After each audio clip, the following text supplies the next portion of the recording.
Chapter 10. "Where were you?" Albert asked. "Faria's dead," I said. Then I said, "DeMarco too." Albert's eyes went huge. "How?" "He just died." "DeMarco just died?" "No, Faria. I killed DeMarco." We had found Albert and Volz standing in the old parade ground. They'd looked all over Hellengone and had been worried sick about me. Once again, all the strength drained from my legs, and I had to sit down on the grass. Mose signed to them what had happened, and Albert interpreted for Volz. Volz knelt and looked into my face. "Vincent killed Billy Redsleeve?" I nodded, still feeling sick and empty. "He would have done the same to you, Odie, if you had not killed him." I looked up into the kind face, the understanding eyes. I wanted him dead. I stood there, and I was happy he was dead. Albert said, "We can't stay here." "We just tell them the truth," Volz said. "Who's going to believe a kid like Odie?" Albert said, which had been my thinking exactly. "We show them Billy's body." Mose signed to me, "Know where Billy is?" I shook my head, and Albert said to Volz, "He doesn't know what DeMarco did with Billy." The German rubbed his chin with his 4.5 fingers and squinted in the moonlight. "Maybe you're right. But it won't look good, you just running off." "No choice," Albert said. Mose signed, "Run where?" "If we hit the roads, they'll find us in a heartbeat," Albert said.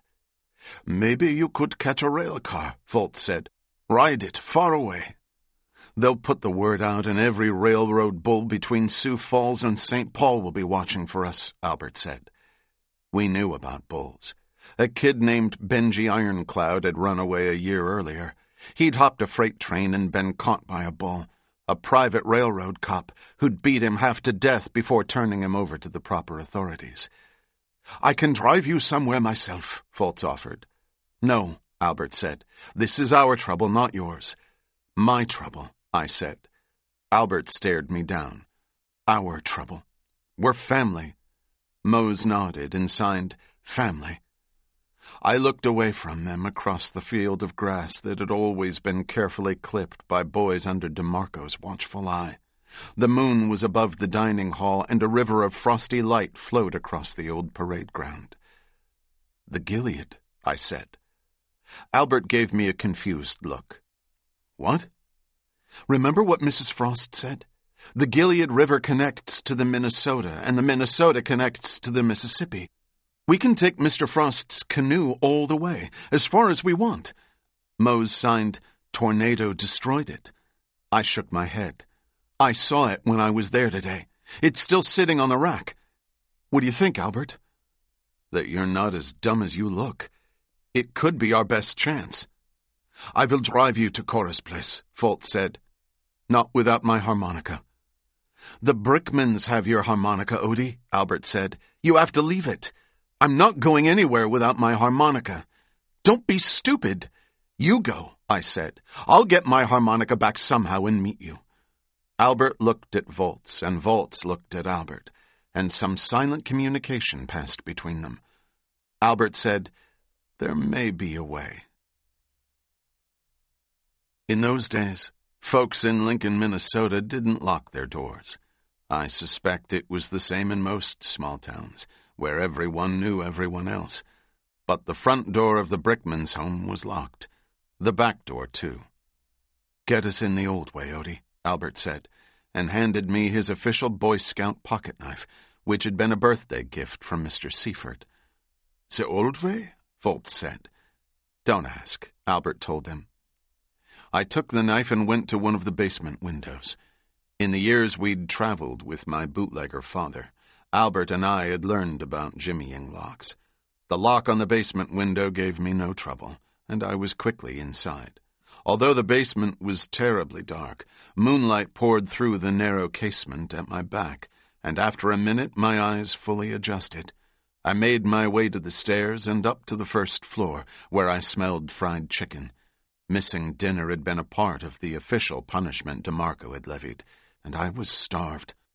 Although I was tempted to detour to the kitchen, I went straight to the front door and opened it to the others. Albert and Mose came in, but when Volz tried to follow, Albert blocked his way. "You can't be a part of this," he whispered. "I am already a part of it," Volz said quietly. "Not officially. Listen, Hermann. If you get blamed for any of this, the Brickmans will have your ass. Think about all the kids here at Lincoln School who depend on you to keep the worst from happening. You owe it to them to look clean." I was surprised to hear Albert call Volz by his first name. I understood that the familiarity between them went deeper than I'd imagined, and I was hurt in a way. I felt left out of a part of both their lives. I could tell it pained Volz to give in, but he nodded and remained outside. "I will wait for you. If anything goes wrong, I will be here," he promised. Albert closed the door softly and led the way. I'd never been inside the Brickmans' home, but it was clear that Albert was familiar with the layout. We walked through the living room, which was lit by moonlight through the windows and smelled of leather furniture. The lamps looked ornate and expensive, and the rugs we crossed felt plush under my feet. Albert led us to the kitchen, where the smell of the chicken became overpowering and my stomach growled. "Hush," Albert whispered. "No dinner," I said. "I'm starved." Albert opened the refrigerator and a light went on inside. The Brickmans ate like royalty, I saw, which made me wonder how the Black Witch managed to keep herself bone-thin. From a plate of cold fried chicken, Albert grabbed a drumstick and handed it to me. I sank my teeth in immediately. Although I hated everything about the Brickmans, my God, did I love their fried chicken. Albert slid open a kitchen drawer and reached inside. A moment later, a flashlight beam cut the dark. He turned it off right away and signaled Mose and me to follow. He led us up the stairs to the second floor, down the hallway, stopped at a closed door, and signed, "Let me talk." He reached for the knob and flung the door open. At the same moment, he hit the switch on the flashlight.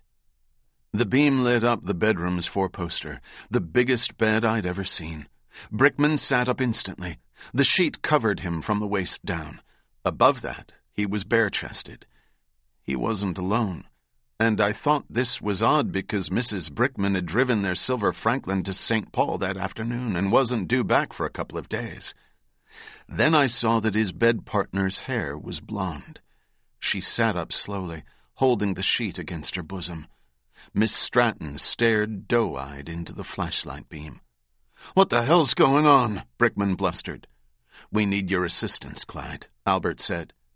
Brickman must have recognized Albert's voice. "O'Banion," he began. "We just want Odie's harmonica, that's all." "Harmonica? What the hell are you thinking?" "That if we don't get the harmonica, Mrs. Brickman will get the lowdown on you and Miss Stratton." Though it was far too late, the music teacher drew the sheet up so that it covered the lower part of her face. "You can't threaten me." "I just did." "Who's that with you?" "My brother, and Moses Washington, and Moral Rectitude." Whatever the hell that was. I had no idea, but I was impressed with Albert. My brother stood there, just a kid, really, in a face-off with Clyde Brickman, who wielded as much authority at Lincoln School as a king in a castle, and by God, Albert had the upper hand. "The harmonica," Brickman said. "That's all you want, is the harmonica." "And to say goodbye to Emmy," I threw in. That clearly puzzled Brickman. "Goodbye?" "We're leaving Lincoln School," Albert said. "You bet your ass you are," Brickman said. "I figured that would make you happy. So, the harmonica?" Mose signed, "And Emmy." "And Emmy," Albert said. "I need to get dressed. You boys wait outside." "We'll wait right here." Brickman threw off the covers and stood up, buck-naked. He drew on his pants, which lay on a chair next to the bed, and thumbed the suspenders over his shoulders.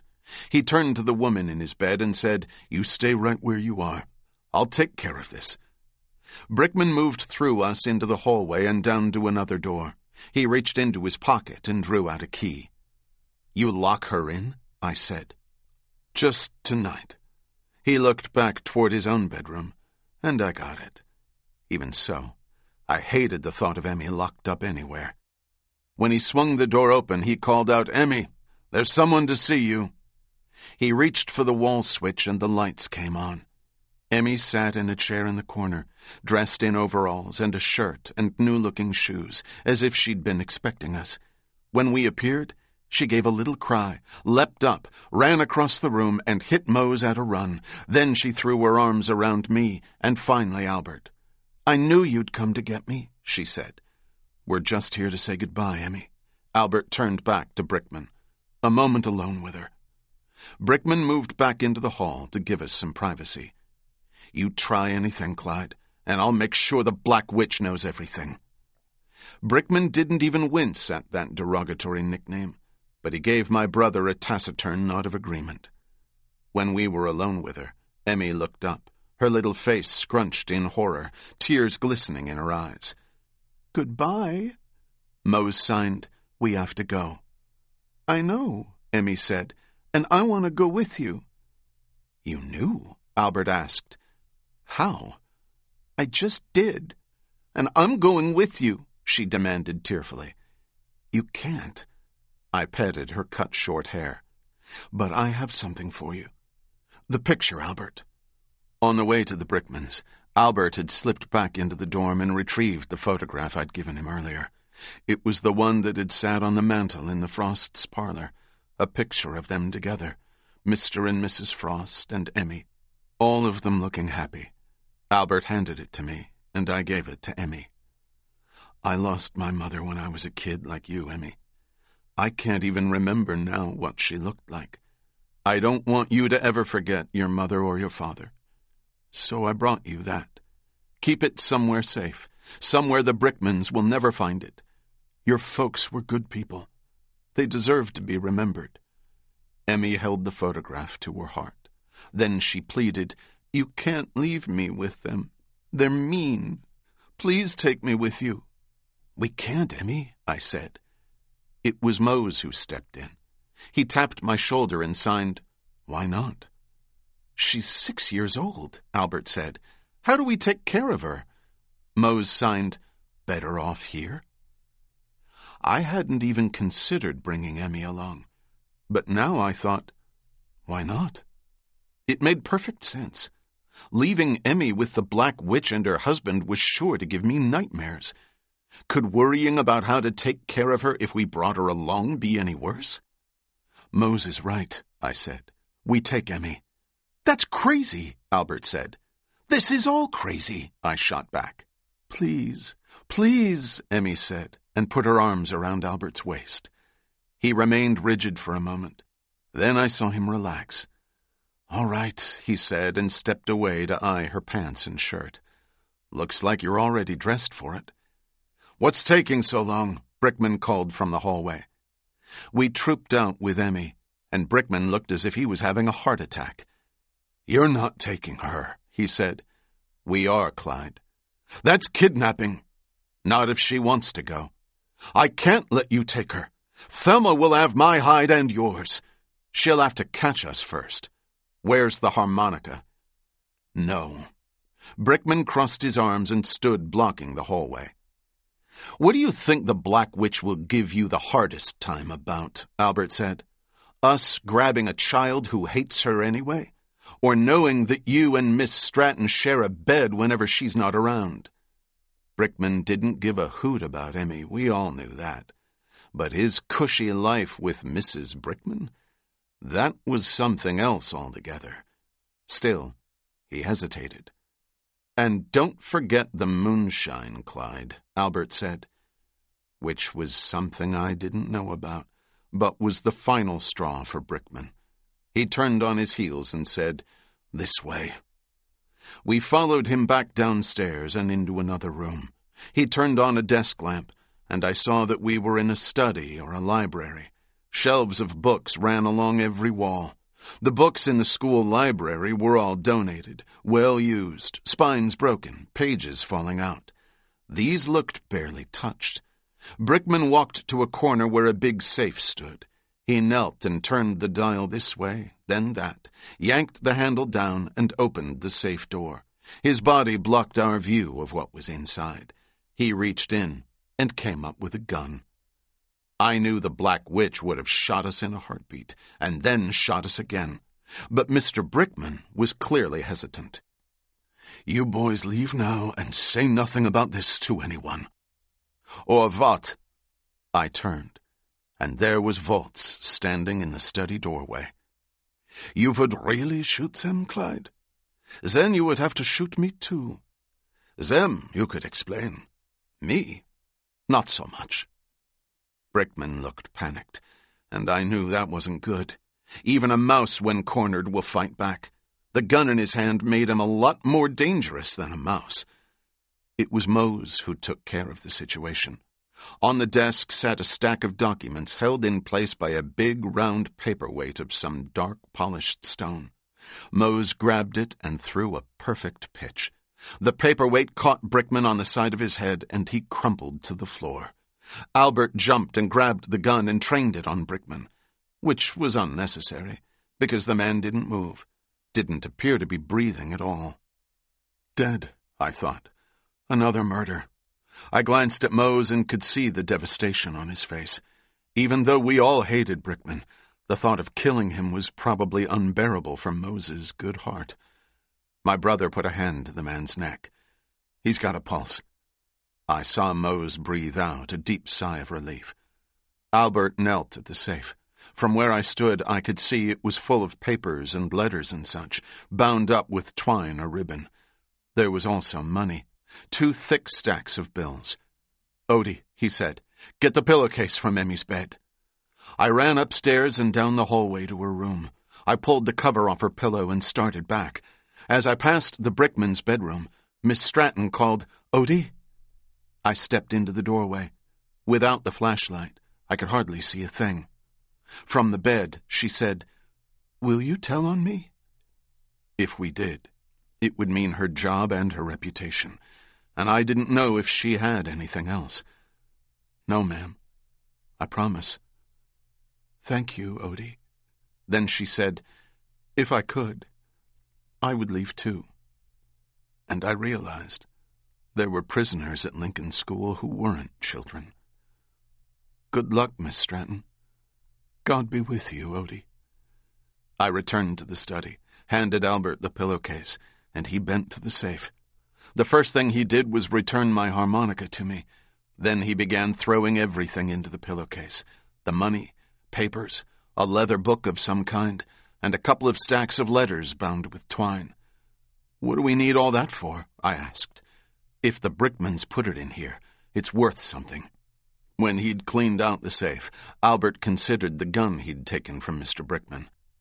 "Leave it," Volz said. "It will only bring you more trouble." Albert threw it in the pillowcase anyway, and stood up. "Time to go," he said. Chapter 11. We regrouped on the old parade ground under a glaring white moon. The buildings of Lincoln School rose square and black around us and cast great shadows. They should have felt familiar after all these years. But that night, everything felt different, huge and menacing. The air itself seemed unsettled, full of raw threat. "God be with you." That was the last thing Miss Stratton had said to me. But the God I knew now was not a God I wanted with me. In my experience, he was a God who didn't give but only took, a God of unpredictable whim and terrible consequence. My anger at him surpassed even my hatred of the Brickmans, because the way they treated me was exactly what I expected. But God? I'd had my hopes once. Now I had no idea what to expect. "You all wait on the other side of the dining hall," Volz said. "I get my automobile and pick you up." "There's something I have to do first," I said. "What now?" Albert said. "Can I have the key to the carpentry shop, Mr. Volz?" I asked. "What for, Odie?" "Please." "Just give it to him, Hermann," Albert said. "We're wasting time."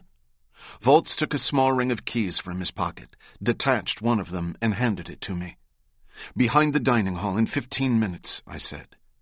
The carpentry shop, when I unlocked and opened the door, was a confusion of smells.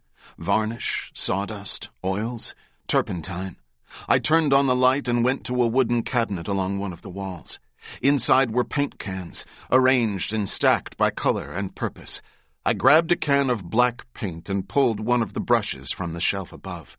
I turned out the light, locked the shop, and hurried away. The water tower, whose whitewashing had been interrupted by the tornado, was now fully painted. Samuel Kilsmeny's parting sentiment completely obliterated. I stood at the base of one of the long legs, where the ladder was affixed, and stared up at the tank, which was clean and frost-white in the moonlight. It was like the face of a naive child turned toward heaven, with nothing but pure expectation. I hooked the handle of the paint can into the crook of my arm, stuffed the brush into the waist of my pants, and began to climb. The catwalk that circumscribed the tank was 100 feet above the ground. When I reached it, I paused a moment and looked down for the last time on Lincoln School. There was nothing but hardness in my heart. All I saw were the black shadows the buildings cast, and how those shadows seemed to eat the earth where they fell. That was how it had been for me, too. 4 years of my life eaten by darkness. When I finished what I'd come there for, I left the paint can and brush and climbed down. The others were waiting for me behind the dining hall, Volz with his automobile running. "What was so important?" Albert asked, clearly irritated at the delay. "Doesn't matter," I said. "It's done. Let's go." It took us no time at all to reach the destroyed farmstead of Andrew and Cora Frost. Volz parked near the rubble of the house, and we climbed out. The rest of us started for the riverbank and the canoe rack, but Emmy held back. She slipped her little hand inside the bib of her overalls and brought out the photograph I'd salvaged from the debris. She studied it, then stared at the pile of splintered wood where her life had once been, but would never be again. I put my arm around her and said, as gently as I could, "We're your family now, Emmy. We won't ever leave you."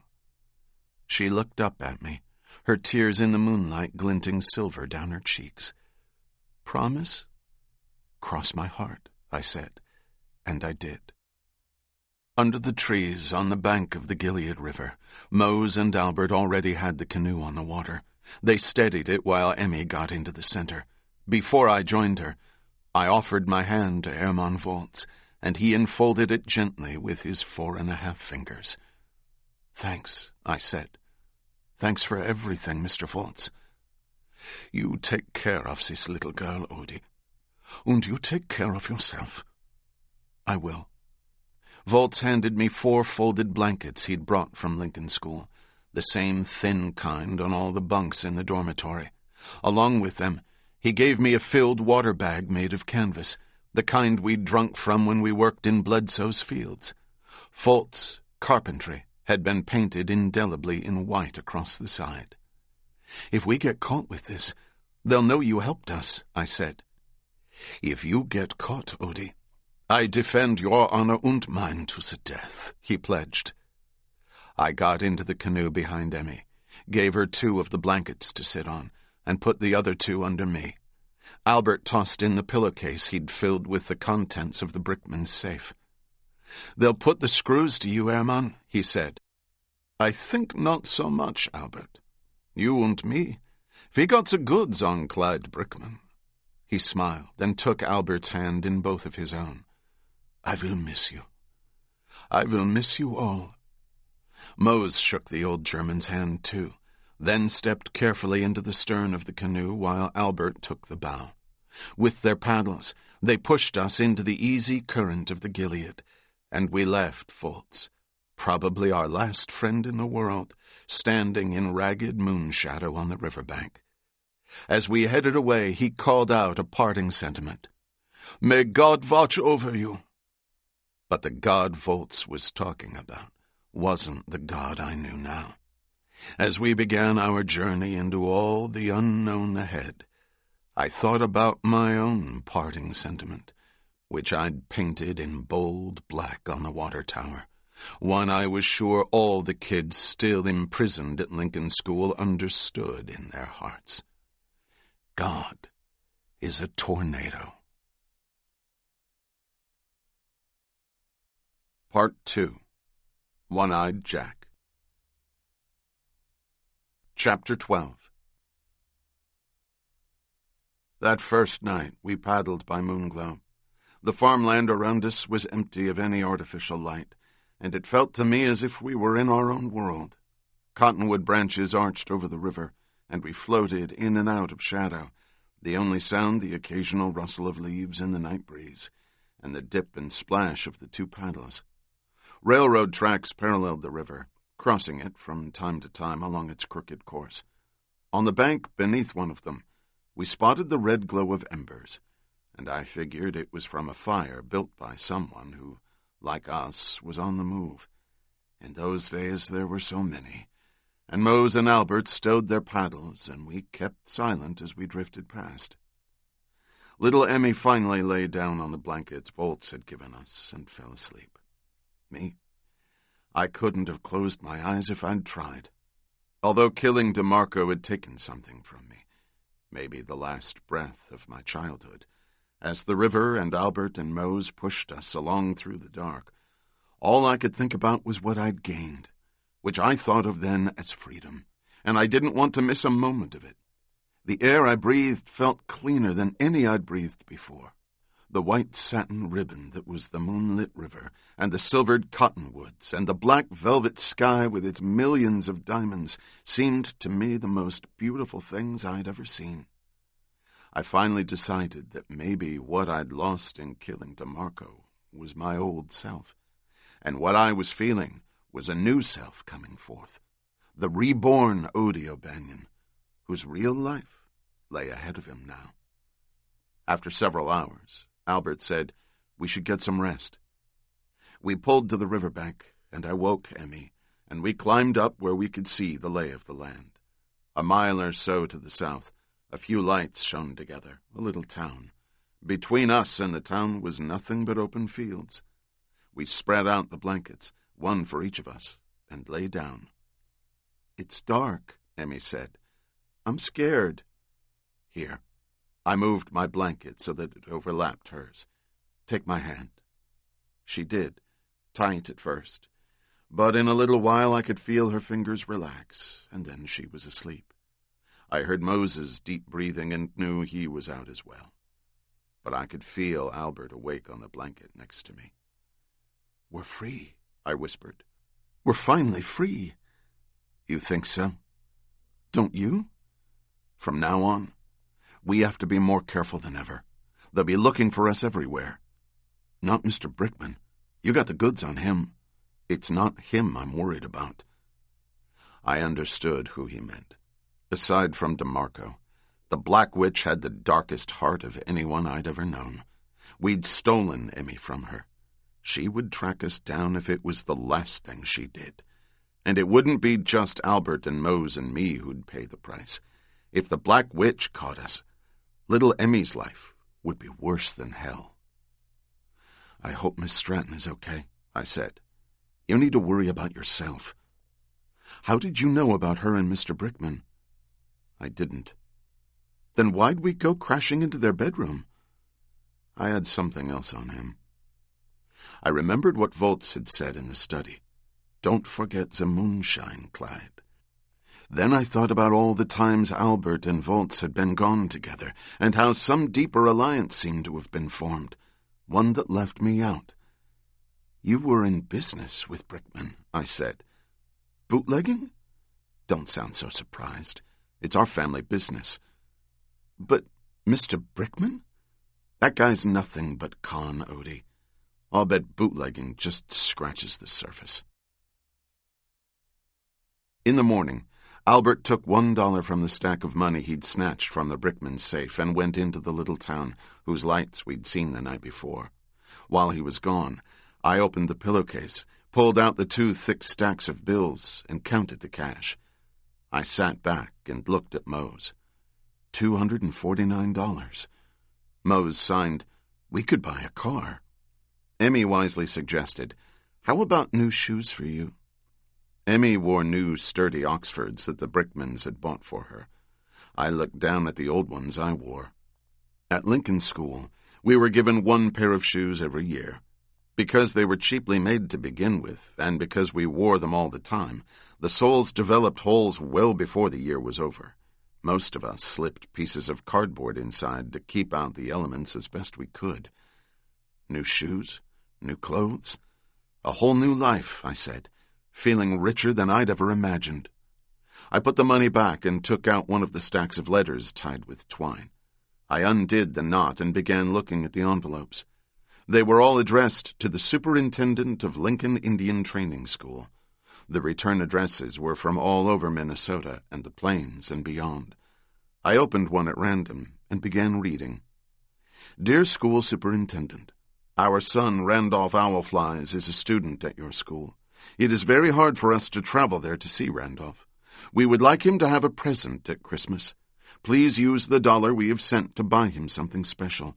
Tell him we will try to see him when the snow is melted and we can travel the road again. Sincerely, Lois and Arthur Owlflies. I knew Randy Owlflies, and I also knew he never got anything at Christmas. Ever. I opened and read another letter, this from a family in Eagle Butte, South Dakota. Like the other, the writing had been done in a careful, respectful hand, and asked the superintendent for permission for their daughter Louise Leduc to leave Lincoln School and come home for the funeral of her grandmother. $5 had been included for bus fare. I remembered when Louise's grandmother died. She cried for a week, but she never went home. Letter after letter read much the same, requests of one kind or another with a small amount of money included. I looked at the pillowcase and wondered if every $1 in there had come with some hope attached, a hope that had probably gone unrealized. I could see that the letters had all come from families of kids who, like Albert and Mose and me, never went home for the summer and who'd probably never be able to report the theft of the money. Then I came to a letter from the Red Sleeve family, mailed from Chadron, Nebraska. Dear Superintendent, Billy Red Sleeve is our only son. He is needed on our farm. Things are bad. His mother cried hard when they took him. She still cries. We do not know who to ask for this. So we ask you. We can send money so he can ride a bus home. Please tell us what to do. Regards, Alvin Red Sleeve. I lowered the letter and felt that great emptiness still inside me. I wondered if anyone would ever find Billy's body and tell his parents what had become of him. Or would they go on forever watching the bare horizon of the South Dakota plains for a small figure walking alone toward home? The pillowcase lay open, and I could see the gun that Mr. Brickman had threatened us with. I wanted to hold it in my hand and kill Vincent DeMarco all over again. Albert came back with a burlap sack that held a loaf of bread, a jar of peanut butter, a jar of apple butter, and 4 oranges, which were rare treats. I hadn't tasted an orange since I'd been delivered to Lincoln School, but the ones Albert brought turned out to be dry and rather tasteless. I'd put everything back in the pillowcase and had decided to keep to myself what I knew, at least about Billy and where the spent $1 had probably come from. I knew Albert and his code of ethics. I was afraid that if he realized its source, he wouldn't touch the money, now twice stolen, or let any of the rest of us. Did you hear anything about us? I asked. Nothing, Albert said, but it's still early. Word probably hasn't had time to spread yet. We ate on the blankets. Mose signed to Albert, lots of money in the bag. Won't last forever, he said. Emmy said, we can buy some clothes. Albert looked at what we wore, the uniforms of Lincoln School, dark blue shirts and dark blue pants and our worn-through shoes. That's not a bad idea, Emmy, he said. Then I was sure I wouldn't tell him about the money, at least until after we were wearing new things. When we'd finished eating, Emmy said, I want to brush my teeth. We'll figure out how to take care of that later, Albert told her.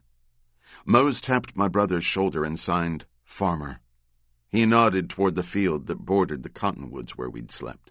A man walked between the green rows of young corn, bending occasionally to check the quality of his crop. A black dog trotted at his side. They were halfway across the field, a couple of 100 yards from us, coming our way. Pack up, Albert said. We're leaving." We gathered the food and put it back in the burlap bag and folded the blankets. But before we could descend the bank to the river, the black dog spotted us, or maybe caught our scent and began to bark up a storm. "Down," Albert said, and we lay on the ground. The farmer looked our way and spoke to the dog, who bounded toward us, then ran back, then toward us again. "Crawl," Albert said. We crawled down the bank, and once we were under its cover, quickly threw everything into the canoe and cast off. Albert and Mose paddled like crazy, and I craned my neck, looking back at the trees that had sheltered us the night before, watching for the farmer and the dog to appear. "Do you think he spotted us?" I asked. "I don't know," Albert said, "but we're not sticking around to find out. Keep paddling, Mose." We camped that night where a big cottonwood had fallen, half blocking the river. The water swept among the branches with a sound like fast wind. We were in sight of another little town, and before dark, Albert took $1 more and went to buy us something to eat. He came back with food, the evening edition of the Minneapolis Star, and a troubled look on his face. "Everybody knows," he said, and showed us the headline. "Heinous Kidnapping."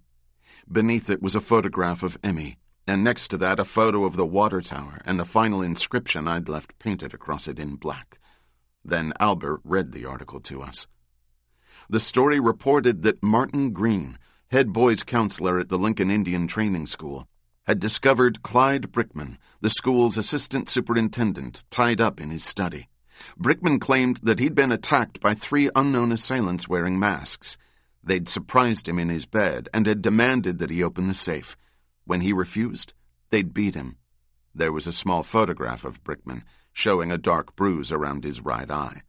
When he still refused, they'd grabbed Emmeline Frost and threatened to harm her. Brickman had finally opened the safe.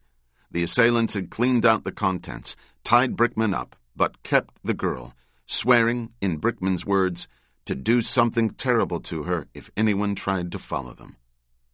The article quoted Fremont County Sheriff Bod Warford, a red-faced, heavy-set man we'd seen often in the company of the Brickmans.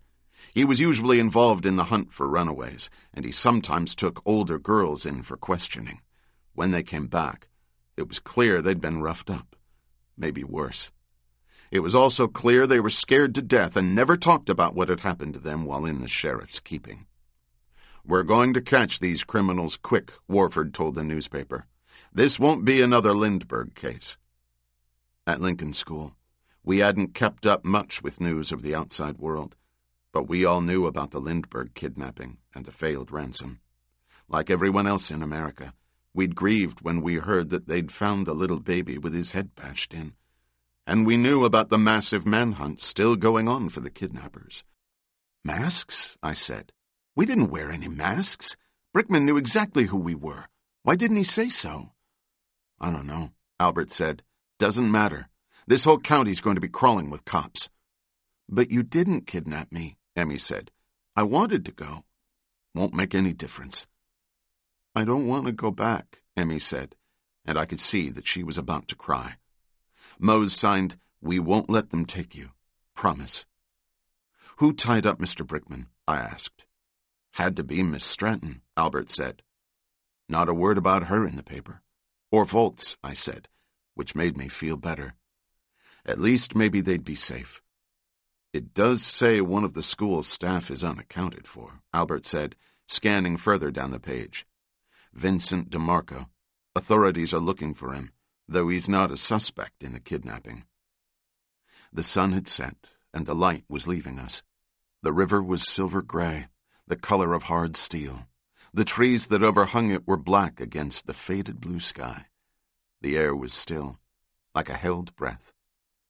Albert picked up a stick and flung it at the river, and it was caught immediately in the branches of the fallen cottonwood. "Doesn't matter that we're just unknown assailants.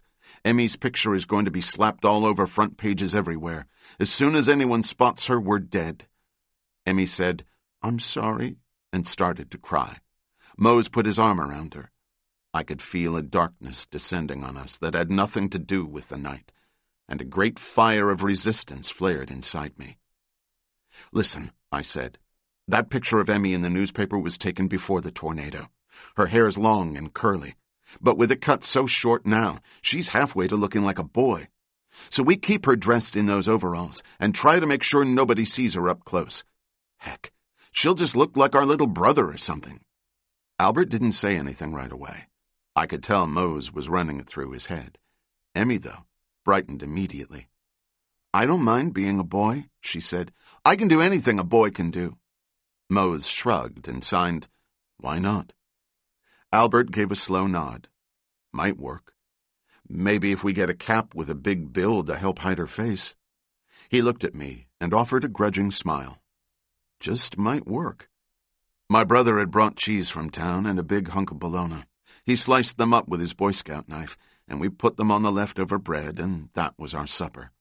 After we'd eaten, we laid our blankets on the wild grass of the riverbank, and Emmy said, "Will you play something on your harmonica, Odie?" "No music," Albert said sharply. When he saw the disappointment on Emmy's face, he softened and said, "Someone might hear. We can't risk it." "How about a story?" I said. "Yes, a story," Emmy said, happy again. Mose signed, "Make it a good one, Odie." All day, while we'd made our way down the Gilead River, a story had been coming together in my head. I didn't know where it came from, but letting all the pieces fall into place had helped the time pass. So I told it.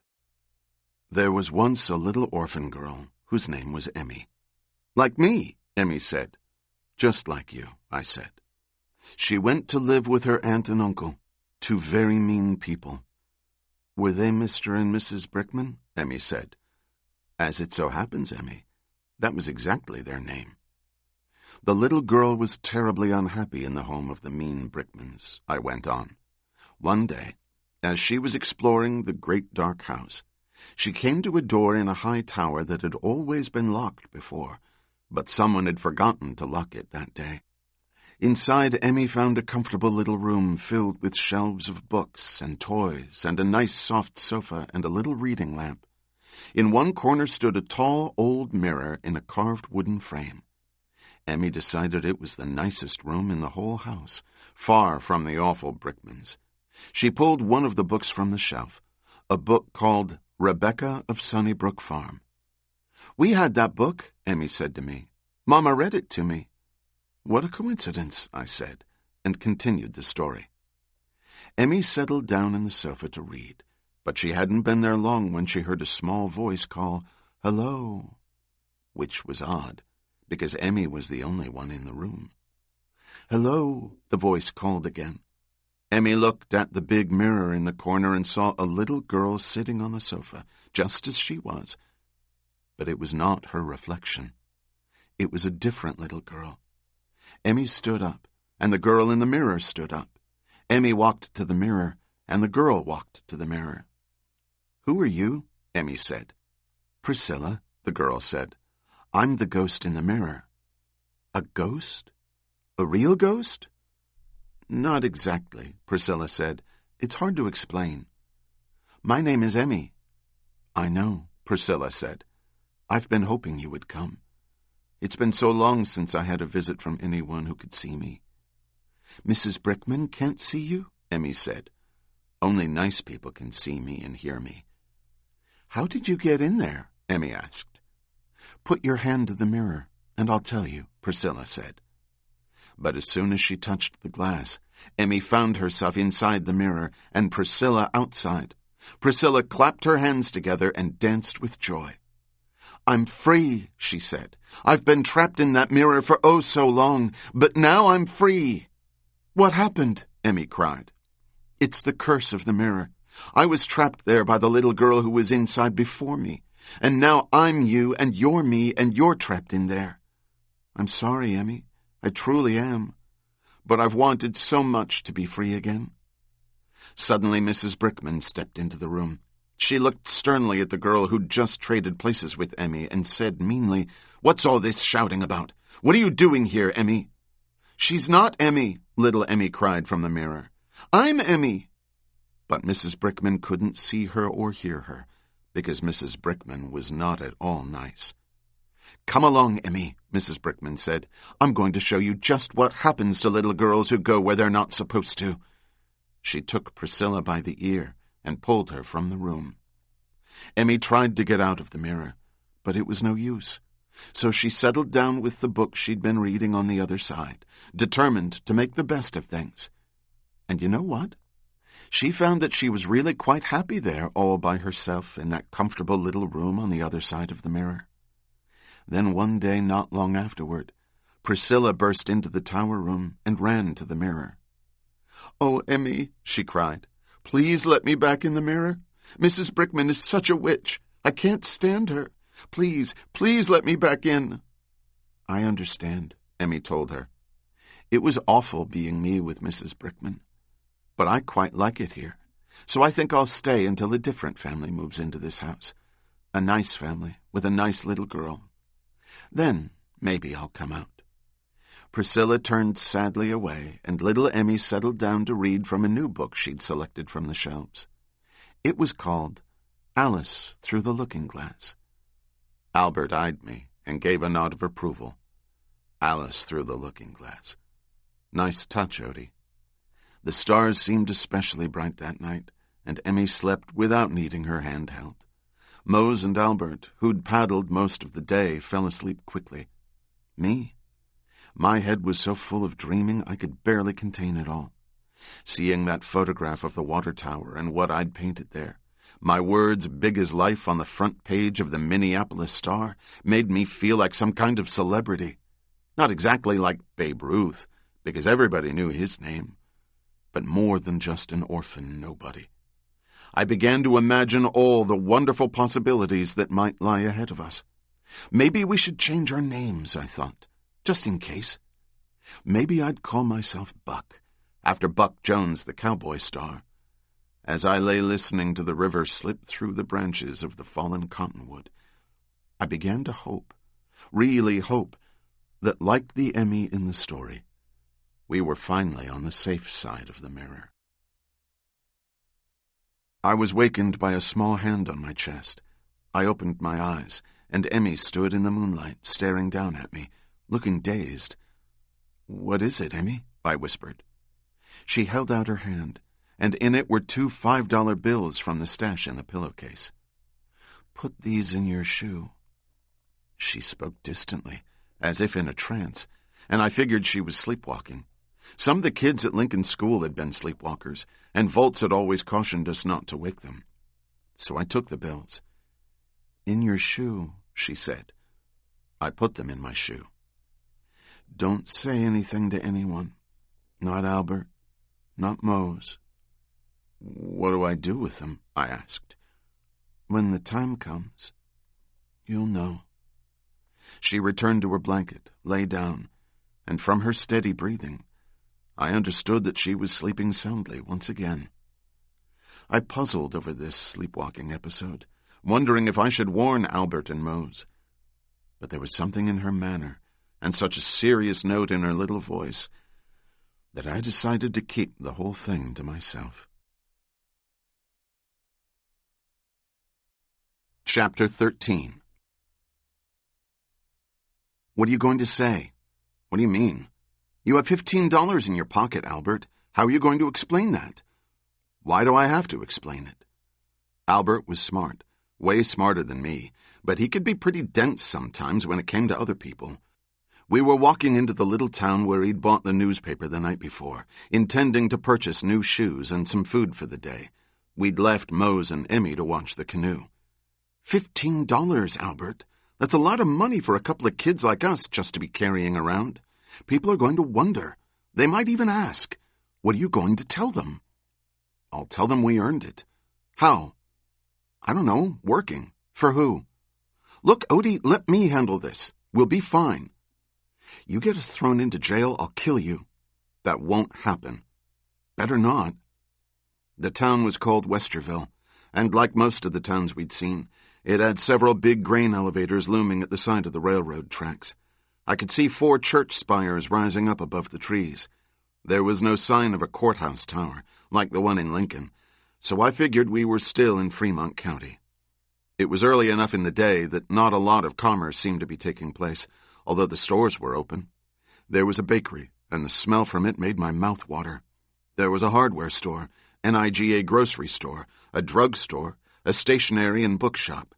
On one side of the street was a little restaurant called the Buttercup Cafe. Next to it stood the Westerville Police Department, with one police cruiser parked out front, and I felt my stomach tighten. We came at last to a broad display window full of goods. Painted across the glass in fancy lettering were the words, Krenz Mercantile. We stood at the window, staring at the items behind it, which included an assortment of shoes. "This looks like the place," Albert said. I started inside, but Albert hesitated. "What's wrong?" I asked. "Nothing. Just—" He let it drop, took a deep breath, and said, "Okay." There was a department store in Lincoln, a place called Sorensen's, which I'd been in only once. It had so many different things for sale, furniture and clothing and appliances, that I'd thought a palace couldn't have held more kingly treasures. Krenz Mercantile, though not as large or well-appointed, displayed a dazzling array of offerings. Albert and I walked between rows of shelves that held shirts and pants and underthings, fabrics and linens. We passed a counter with cosmetics, where the air was filled with a floral scent. We turned into another aisle, one full of hardware, and almost ran smack into a tall, lean man dressed in bib overalls and wearing a seed cap. His back was to us, but I could see that he held an alarm clock in his hands and seemed to be scrutinizing it as carefully as he might a diamond. He turned toward us suddenly. One eye was covered with a black patch, like a pirate, and the look he gave us with his good eye was mean enough to scare off a wild pig. The store clerk who was attending to him said, "I'll see to you boys in a minute. Just look around."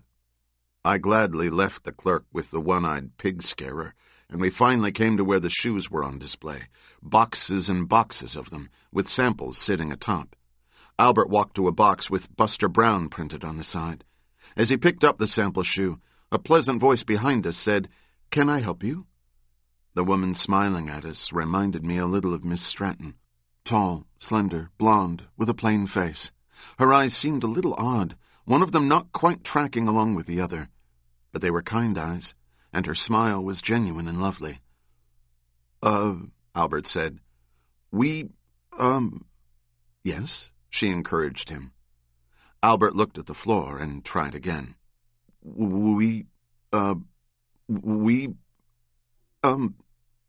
It hit me. Whatever the story Albert had intended to tell her, he couldn't do it. I didn't think it was because he lacked courage. Hell, he'd faced down Clyde Brickman. If it wasn't fear, the only explanation I could think of was that he simply couldn't bring himself to lie to this nice woman. "My brother's got a speech defect, ma'am," I leapt in. "He stutters. Terrible embarrassing to him. He's not stupid or anything. He just has trouble talking." "I'm sorry," she said. "See, it's this way," I said. "Our pa sent us to buy new shoes." Her face lit with a desire to help. "Well, we can certainly take care of that. I see you're looking at our Buster Browns. They're very good shoes." She glanced down, saw our cheap, worn footwear, and without losing her smile said, "But maybe you'd rather see something a little less expensive." There were some boots on a stack of boxes that had caught my eye. "What about those?" Another voice boomed in, "Purging boots, son, made by Red Wing. For my money, the best boot ever made. Helped our doughboys win the Great War." The man who'd been waiting on the one-eyed wild pig scarer joined us. "Manufactured right here in Minnesota. Fine workmanship. Last you forever." "Lloyd," the woman said, "I don't think the boys would be interested in those boots." Her eyes went again to the paper-thin leather on our feet, and the man caught her drift. "But we also have a fine assortment of other shoes to choose from," he said heartily. "What did you boys have in mind?" "How much are the Red Wings?" I asked. $5.70 a pair. Sounds expensive, I know, but worth every penny." "We got $15, I said, "but we also got to buy groceries for the week." $15? The man's surprise was obvious, but I'd anticipated that. "Where'd you boys get $15? "Their father gave it to them, Lloyd. Like the young man says, to buy shoes and groceries for the week." "Your brothers?" "Yes, sir," I said. "How come you don't look nothing alike?" "Lloyd, you look nothing like your brother. Aren't you always saying you're the handsome one?" The man looked us over good. Are those uniforms of some kind you're wearing? No, sir, I said. Some church ladies in Worthington gave us these clothes. Maybe they got them from a school or something. I don't know. But they're lots better than what we had before. Who's your father? Clyde Stratton, I said, grabbing at the first two names that came together in my mind. Don't know him, the man said.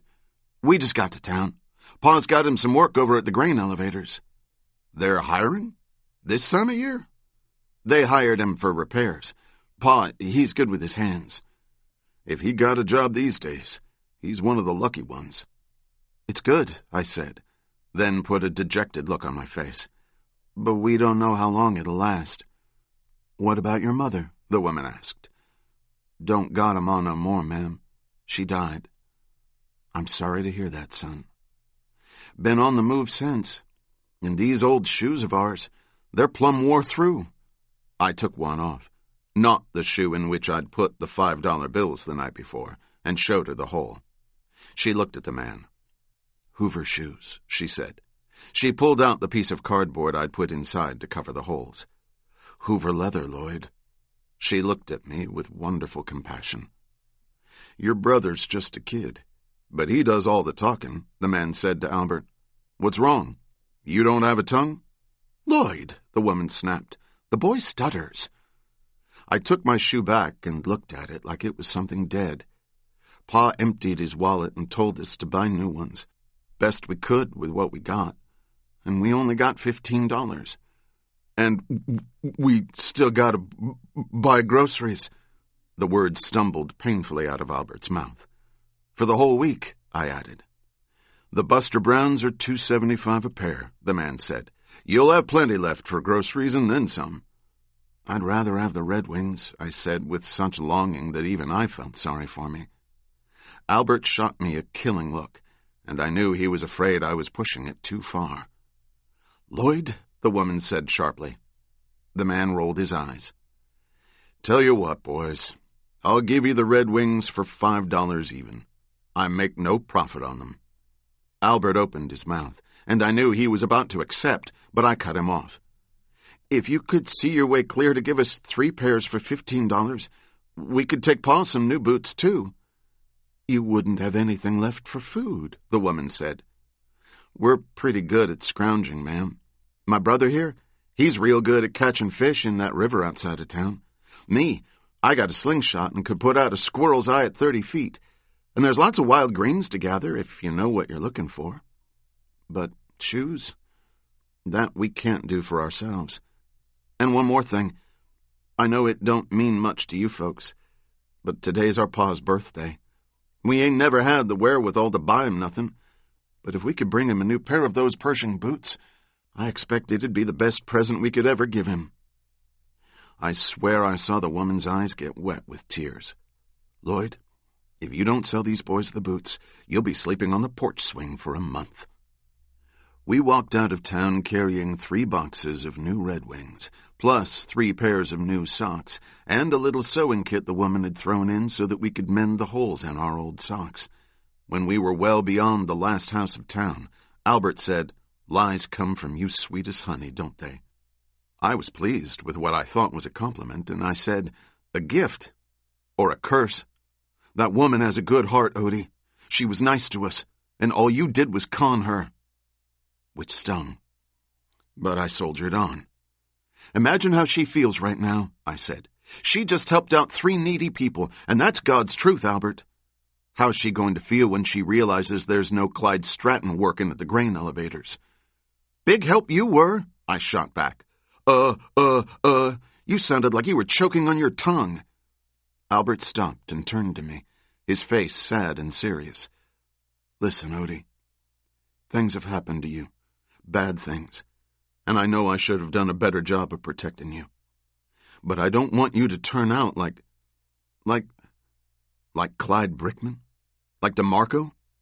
You think that's who I am? The hell with you! I walked away from him as fast as I could. Not only because I was angry, but because I didn't want him to see how much he'd hurt me. Wait up, Odie, Albert called. I stopped, but not because of Albert. The sound of a police siren brought me around. Albert turned too, and we both watched a cop car speeding toward us down the gravel road out of Westerville, kicking up a cloud of dust that would have done a herd of wild horses proud. "Oh, crap," I said. "Take it easy, Odie. Just stay cool." The morning sun glinted off the windshield, blinding me to the policeman at the wheel. I stood petrified. I could look the Black Witch in the eye and hold my own against her husband, but there was something about a guy with a uniform and badge and gun that made my guts turn to jelly. "Wave," Albert said as the cop approached, "and smile." I lifted my hand. My arm felt like lead. The cop car sped by so fast I wasn't even able to get a good look at the driver. It shot down the road, across the bridge over the Gilead River, and kept on going. We walked to the bridge and lingered, just to make sure the cop wasn't coming back and that no one else was around and watching us. Then we slipped into the trees along the river and made our way to where we'd left the canoe. When we got there, Albert and I looked at each other with complete astonishment. Mose and Emmy were gone, and the canoe with them. Chapter 14. Nothing, not even the worst of what DeMarco had ever threatened, frightened me as much as finding Mose and Emmy gone. "Where are they, Albert?" "I don't know." He stood on the bank, looking upriver, then down. "Something must have scared them. Or somebody took them." "And the canoe, too?" "I don't think so. They're on the river." "Which way did they go?" Albert studied the ground where we'd laid our blankets the night before. He walked around tree trunks, and I had no idea what he was doing. "Here," he finally said, kneeling in some wild grass. 2 sticks had been laid on the ground in a way that formed a V pointing toward the east. It was a trail sign technique that Mr. Seifert had taught us in Boy Scouts. "They're downriver," Albert said. We followed the Gilead, working our way among the trees and brush, carrying the boxes of Red Wing boots. We'd gone half a mile when I heard Emmy call to us. We found her and Mose pulled up where a small creek fed into the river. "What happened?" I asked. Mose signed, "Kids fishing." Emmy said, "They were walking on the other side of the river, but they didn't see us. Mose thought we should leave." We slipped into our new socks and boots. I put my back to the others and quickly transferred the $5 bills from my old shoe to my right boot. When I stood up, I thought I was wearing the clouds that angels walked on. I'd never felt anything so comfortable. We hit the river again and spent the rest of the morning putting more distance between us and Lincoln School. I watched Emmy in front of me dragging her fingers in a bored way through the water, and I had a thought. I took the sewing kit the nice woman had given me, which included a little cutting tool, and snipped 3 black buttons from my shirt, which I sewed in a triangular configuration to the sole of one of my old socks. From the pillowcase, I took a piece of red ribbon that had bound up some documents, cut from it an oval, which I sewed to the sock heel. I stuffed my other old sock inside the one I'd been working on, all the way up to the toe. In the end, I had a puppet. 2 button eyes, a button nose, and a little red ribbon mouth. It was a bit on the soiled side, but not bad, all things considered. I put the sock puppet on my hand. "Emmy," I said in what I thought was an appropriately high-pitched, puppet-like voice. She swiveled toward me, and when she saw my little creation, a look of delight lit her face. I handed it to her, and she slipped it onto her hand and gave it her own special voice, a croaking thing not unlike a frog. She named the puppet Puff, because of its puffy, sock-stuffed head, and all that day she and Puff carried on a conversation between themselves and with the rest of us, and the time passed quickly. In the early afternoon, we saw a church spire and a water tower above some trees along the railroad tracks a quarter-mile south of the Gilead. Albert took money from the pillowcase and went to buy us food for lunch and dinner, and maybe even breakfast for the next day. Emmy sat in the wild grass at the edge of a plowed field pretending Puff was a hungry lion stalking Mose and me. Offhand, I asked, "Emmy, do you remember last night?" "What about it?" she said in a distracted way, adjusting Puff on her hand. "Do you remember talking to me in the middle of the night?" "No." She growled and thrust Puff toward Mose, who shrank back in appropriate terror. "You don't remember giving me something?" "Uh-uh." She shook her head and turned her attention fully to attacking Mose. I decided for the moment not to pursue the question further. We'd passed a farmhouse not far back, and I'd seen laundry hanging on a line in the backyard. I took $3 from the pillowcase, told Mose and Emmy I'd be right back, and headed upriver.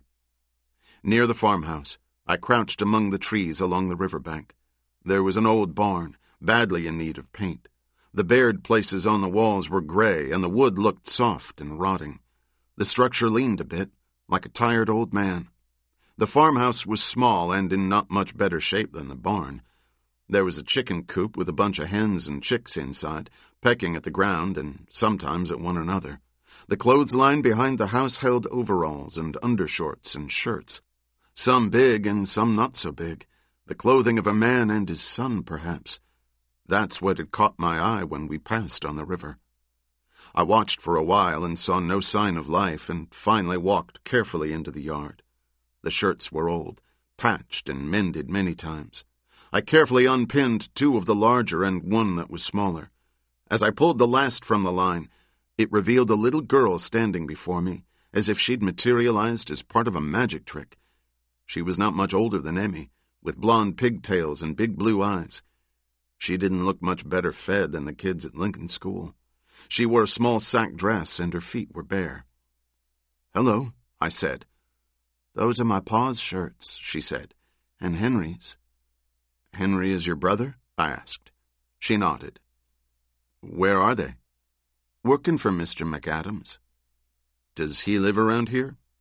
"Has a big farm other side of Crawford.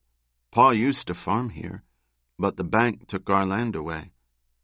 "Where's your mom?" "Works in town. Irons and cleans for Mrs. Drover." "What's your name?" "Abigail. What's yours?" "Buck," I said. "You stealing those?" she asked. "Not at all, Abigail. I'm buying them." I pulled out the dollars I'd taken from the pillowcase and used a clothespin to hang them on the line, which was too high for Abigail to reach. "Are you rich?" she asked. "Just lucky. It's been very nice meeting you, Abigail, but I have to go now." "Back to the railroad tracks?" "Maybe. Why?" "'Cause that's where everybody comes from looking for food or work or a place to sleep for the night. Ma says it's important we do what we can. They never have money, though." "That's right," I said. "Back to the railroad tracks. See if I can catch me a train to Sioux Falls." "Trains don't stop in Crawford." "Maybe I'll have to hike to the next town where they do stop." "Lincoln," she said. "Then Lincoln it is. Goodbye, Abigail." I walked away, but not back to the river. I strolled up the dirt lane in front of the house to the place where it joined the county road, then to the other side, where the railroad tracks lay. I stood on the bed of broken rock, smelling the creosote from the ties, and stared back at the farmhouse. It was old and worn, like the shirts I'd taken, but I could understand how inviting it might seem to someone who had even less than Abigail's family and was walking the rails in search of a kind and restful place to come to.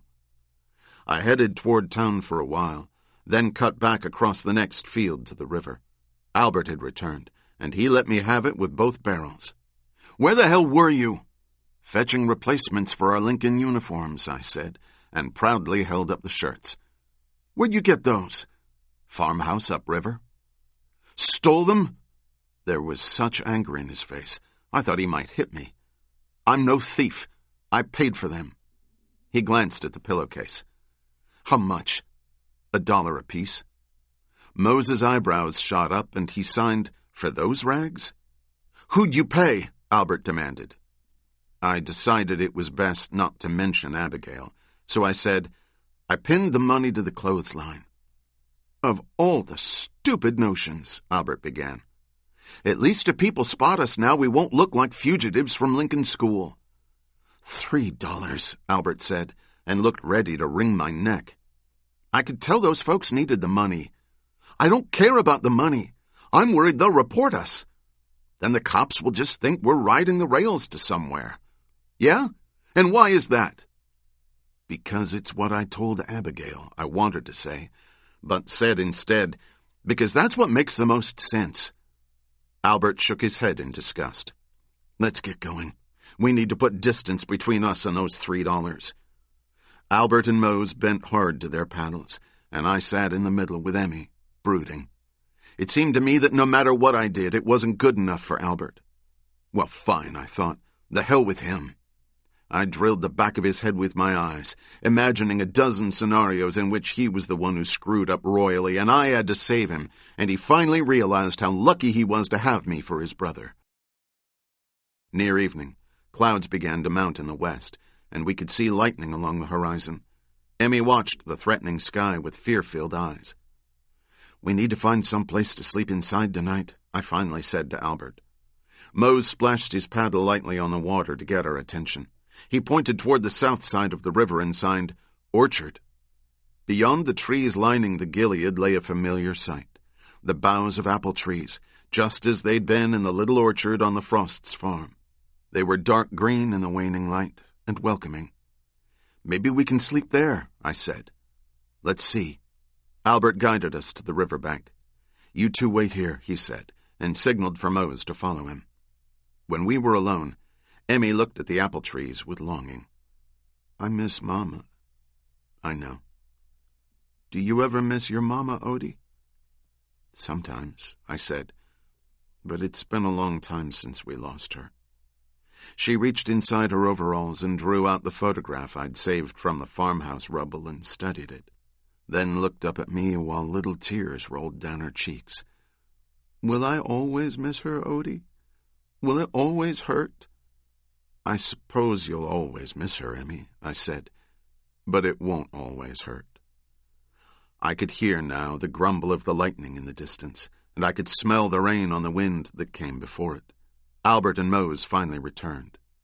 "There's a farmhouse and barn and such on the other side of the orchard," Albert said.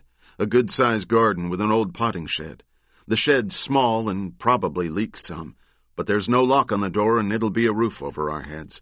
We could sleep there tonight and be off early in the morning before anybody in that farmhouse wakes up." Lightning split the sky not far to the west, and the boom of thunder followed a few seconds later. I felt the first big drops of rain begin to fall. We didn't have a lot of time to think it through. We gathered our things, stowed the canoe and paddles among thick brush on the riverbank, and made a run through the orchard for the potting shed on the other side. I saw the farmhouse, a simple black shape in the near dark with a dim light showing through one window. The barn was not especially big, not like Hector Bledsoe's back near Lincoln. Like so many of the farms we'd seen, this was a hardscrabble operation. We ducked inside the potting shed just as the sky opened and rain began to fall in sheets. The lightning was on top of us, and there was a wind with it that howled through the gaps in the old plank siding of the shed. Emmy held to me and to Mose and squeezed her body together as small as she possibly could. It was clear the shed hadn't been used in some time. There were no tools inside, and it smelled of mildew and rot. The floor was dirt, but at least it was dry, and being in the old shed was far better than being out in that wicked weather. When the storm finally passed, the sky cleared almost immediately. The moon came out, full now, and broad bars of silver shone through the windows of the potting shed and fell across the dirt floor. Albert took out some of the food he'd bought that morning, and we ate. Finally, exhausted from the day, we lay down to sleep, without Emmy even asking for a story, but with Puff on her hand, gently cradling her cheek. My earlier resentment had passed, as it always did. Lying on my blanket beside Albert, I was happy to have him for a brother, though I had no intention of telling him that. I didn't always understand him, and I knew that, more often than not, I was a bafflement to him as well. But the heart isn't the logical organ of the body, and I loved my brother deeply, and fell asleep in the warmth of his company. In the night, Emmy had one of her fits. I heard the commotion and woke in an instant. She lay in a pool of moonlight, writhing, her jaw clenched, her eyes rolled up in her head, every muscle of her body quivering. We'd seen this once before, Albert and Mose and me, on the Frosts' farm, a few months after the accident that had killed her father and put Emmy in a coma.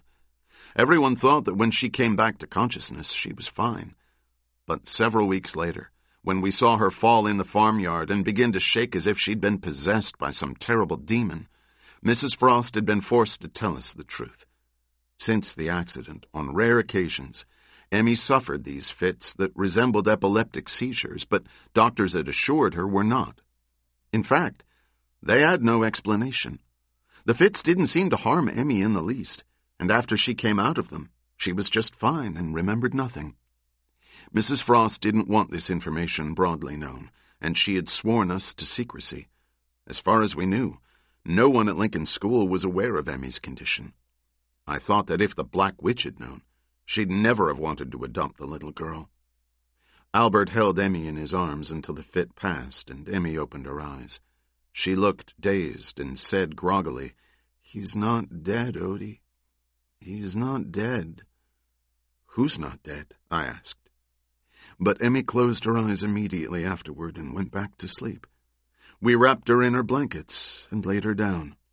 Mose signed, "Bad dream," which seemed the most likely explanation, and I wondered if the dream had been about DeMarco, and the bad part was that he wasn't actually dead.